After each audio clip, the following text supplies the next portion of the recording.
So I wanted to make a video on these aftermarket Tesla GPU power cables being sold on eBay. And supposedly this one I bought is compatible with an R730 for the K80. And if it's compatible with the K80, well, it's going to be compatible with basically any of the Teslas that run on EPS 12 volt. A few things I don't like about it, which is something I've improved on my own ones. The heat shrink's too close to the connector, so it makes it a little bit trickier to bend the cable to get it at the right angle after you plug it in. These are not keyed in any meaningful way, and they're barely even marked. So if you don't know which way to plug them in, you're going to short your power supply out.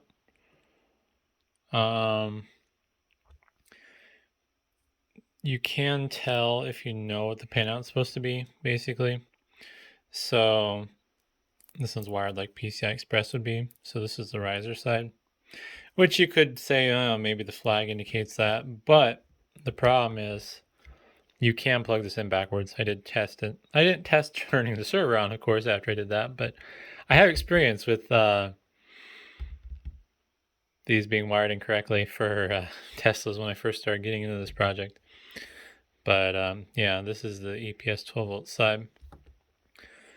So first problem with this, though, is the riser end for the R730. And I'm going to grab my handy dandy notes. Here we go. This is the pinout of the R730 when you're looking at the front of the power connector. So like this. And you got a negative 3.3 volt here, which is supposed to go to pin 4. How do I know? Well, this is a genuine Dell cable. And yeah, basically that's how this was wired. Granted, maybe, you could run the 3.3 to one of these other ground pins. I don't know for certain on that. I've never tested it. I'm just going with what I have here from Dell. So this isn't wired correctly, and that is the reason why these do not work in R730s. I guess you could say I have some bias since I make my own cables and sell them, but it's not really a money-making thing. It's just more of a passion project. I make about $10 a piece off of these after parts and labor and everything, and even that's kind of debatable. Depends what my time's worth. But as you can see, mine has the same jumper that the official Dell cables have. That being said, these cables are cheaper than mine, and from my testing, appear to be compatible with the R720. And that's because the R720 doesn't have this negative 3.3 volt sense pin. My old drawing, the tape's getting sticky. So on the old drawing, they're all just grounds. Those should be black. They're not gray for any particular reason. But yeah. So if you need one for your R720, these are cheaper than the ones I sell. The only downfall is with these aftermarket cables is if you ever do upgrade to an R730, well, you're going to get a new cable anyways. So that's kind of whatever. I do have videos on how you can make your own. I'm probably going to make another video because I like kicking dead horses, apparently.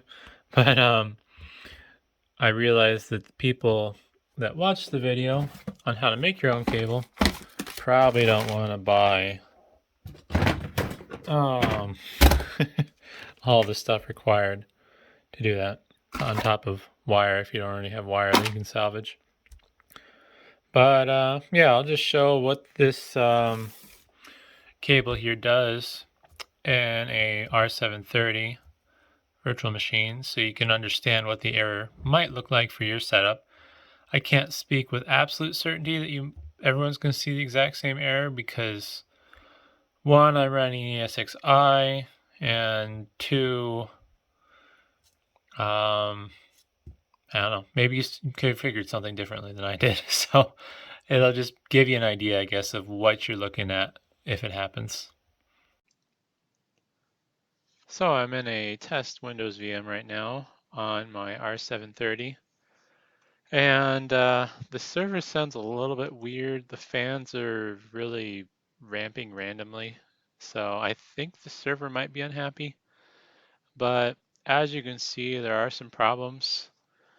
There is a exclamation point on the Tesla M40, and it says this device cannot start. Code 10, insufficient system resources exist to complete the API. Now, I believe that's because it's not getting power correctly, basically.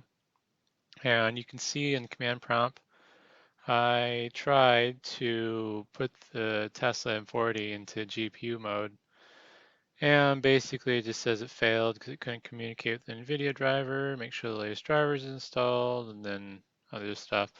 Basically, NVIDIA SMI cannot see the Tesla M40 because it's not operating correctly. I assume you'd probably also see this same message if you did not connect the power to your Tesla card. Um, but in this case, it's because the eBay and Amazon cards are wired incorrectly. They are not doing that jumper between the two necessary pins that takes the 3.3 volt to ground. So yeah, this is what it looks like when the cable doesn't work. All right, well, so now for the part that if you're watching this video, it's probably the part you care about. I have the aftermarket cable that I bought on eBay. As you can see, it looks a little funny right now. Off camera, what I did was I kind of wiggled the wires around stuff so I can get this heat shrink loose. I'm probably going to end up cutting it off in the end, but it'll at least let me hold back the mesh stuff that's keeping the wires in place. So if we're wiring the cable correctly, like the Dell ones, we're going to have to do some work here. Just curious. Quick little looky though. Oh, nice. These an 18 gauge wire on these, at least this one. So that's good. That's what I prefer when I deal with these is 18 gauge. So we're gonna need to find, let's see here, 2 of the correct wires. I should make a version of this that is the back view, but I like to keep things difficult. So these 2 wires, and I'm trying to think how far I want to clip them back. I think I'm going to clip them there. Just going to clip them back. And what we're going to have to do here is splice them together.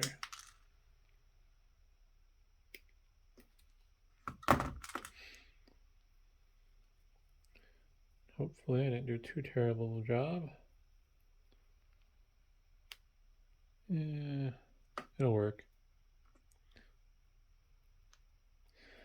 Now, if you don't really care, you probably could do this really screwy and use a wire nut or something else, but I'm going to try to do this up nice. The problem with buying these cables is, unless you already have the parts you need to fix them, um, you're going to be better off probably just buying one that actually works or making your own from scratch. So, yeah. Oh boy. But I do not have my fume extractor. Lead fumes. Don't breathe them.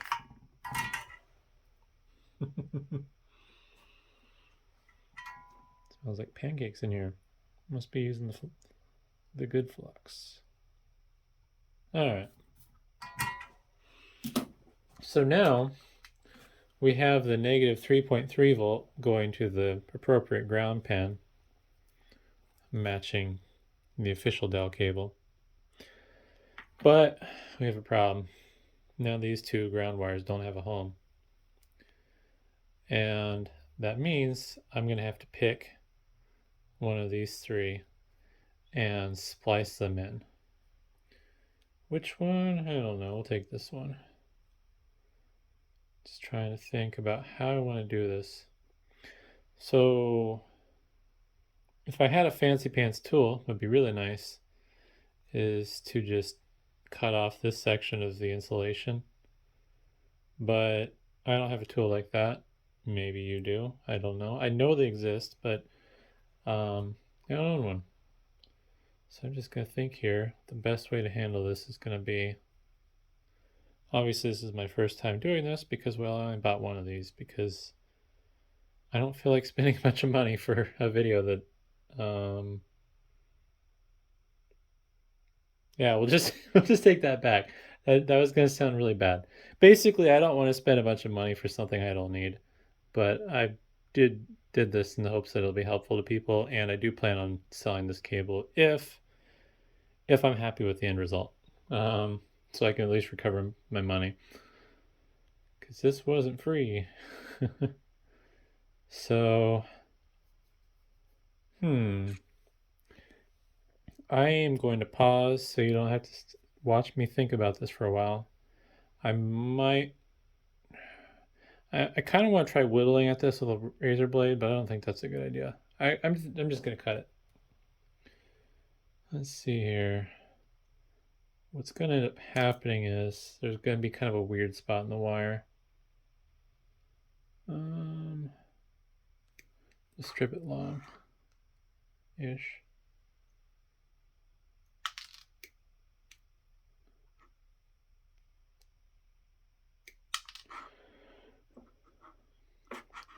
And normally I wouldn't do it like this. I don't like the idea of having 3 wires going to the same point. But I don't really have much of a choice in the matter here. I mean, I guess I could make 2 splices, but the thing I don't like about making all these splices is it's just more work and it's more points to fail. Just strip this a little long. So there is going to be a little bit of a, whoops, as my wire runs away, section in here where it's going to be a little bit shorter. It's going to pull funny. I need to grab my heat shrink real quick. So I'm not going to use my usual heat shrink just because I have 3 wires instead of 2. 2 wires as it was. It's a little bit tight in the stuff I've been buying, but it gets the job done. So I'm going to thread this on before I forget and then get mad at myself, which tends to happen. I want to get the insulation even.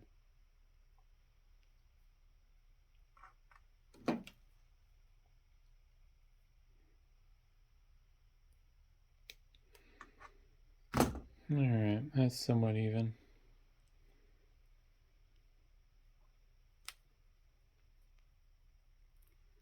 You know, this isn't going to be pretty by any means. And I got to kind of jumper this over.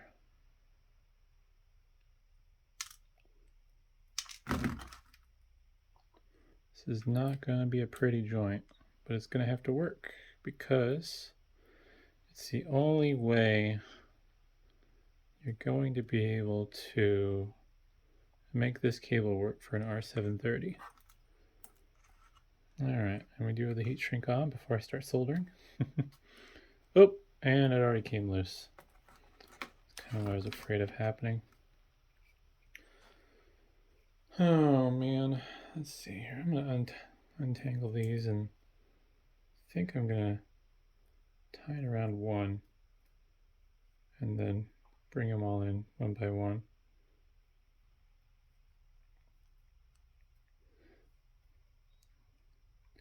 In the end, the solder is going to be holding this together, not the wrap of the wire, but I need it to be at least somewhat close to where I want it.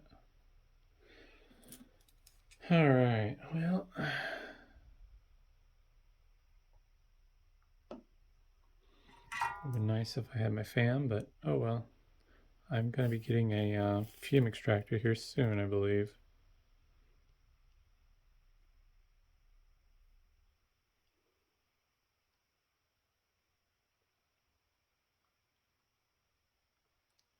Come on. Doing this around the camera is kind of awkward.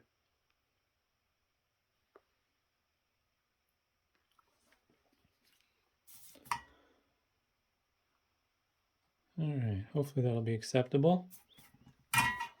Woo, smoky. Hmm.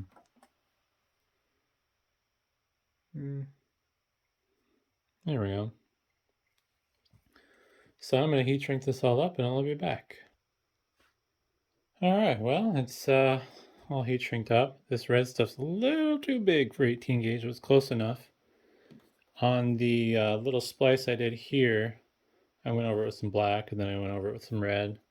I have it sticking out beyond the end of the joint pretty far, so it should be fine.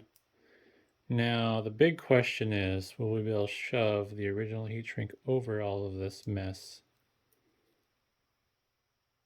It's trying. Honestly, if I can get over most of it, I'll be really happy. The problem is I think it's going to get a little too thick towards the end.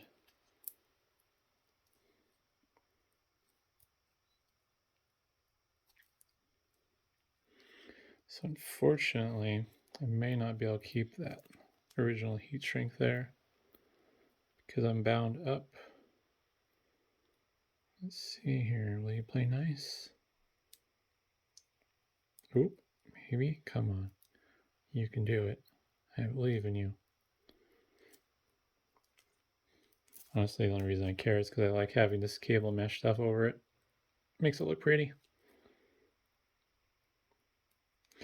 Nothing saying you could go without this stuff. So in theory, this should fix the problem with this cable.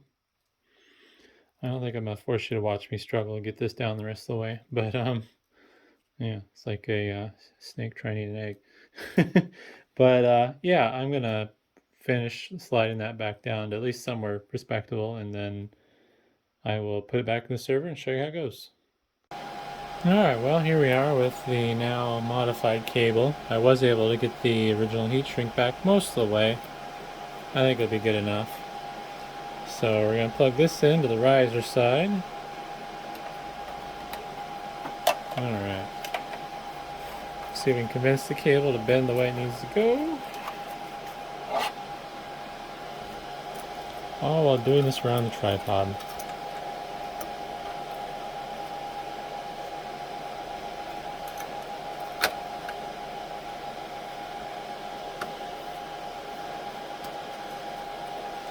Oh, something's not quite lined up right.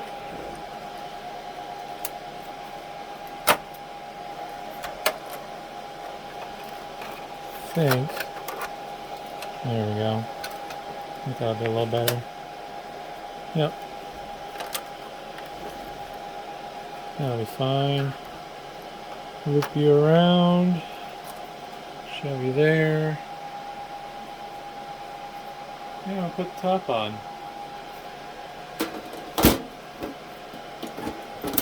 So from here, I'm going to plug everything back in and power it up.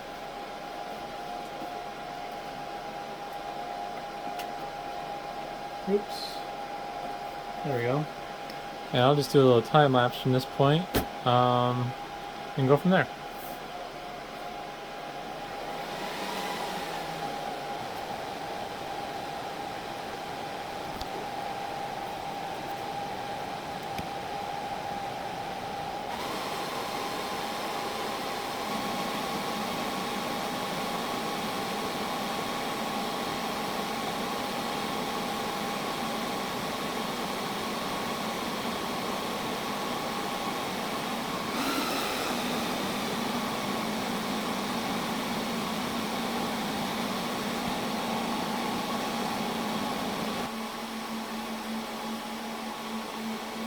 Alright, well, the server is booted up.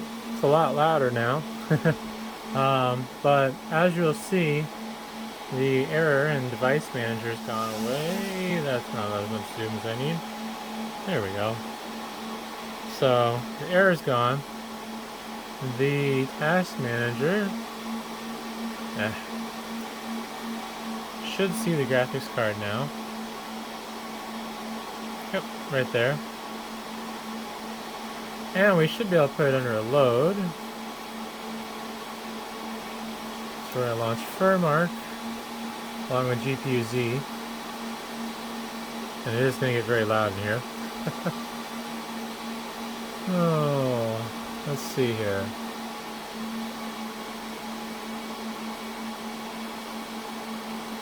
I don't think I remember to turn off UAC on this virtual machine, so it'll take a second to launch.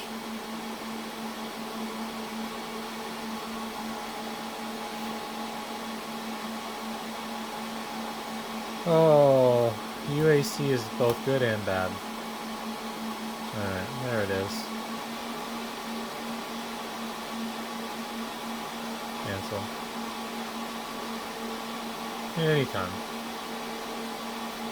I'm just going to do a 720p load. It should be more than enough to max out the GPU's power draw. And you'll hear the fans being louder. Not quite warm yet. Oh, come on, GPU Z. So here's the Tesla card. And as you can see, it's pulling 250 watts now with the cable that's been fixed. So I think from here we're going to shut this down just for the sake of noise. And conclusion time. Well, as for a conclusion about this cable, don't really know what to say about these aftermarket cables. They're definitely not compatible with the R730, so if you plan on buying one for an R730, I would avoid it. Should be compatible with the R720 from my testing at least. I didn't really give it a solid load test, but if the VM powers up and the card works properly, it should be fine. All I can really say is if you're going to buy these for the R730, plan on fixing them so they are wired correctly. Beyond that, I don't really know what else to say. I do have some bias since the ones I sell actually work with the R730s, but if you can find ones that are cheaper that work with the R730, obviously go for it. Otherwise, if you buy these aftermarket ones from Amazon, you're going to have to fix them to use them. But yeah, either way, hopefully that was interesting and went a little bit longer than it probably should have. But if you made it this far, thanks for watching.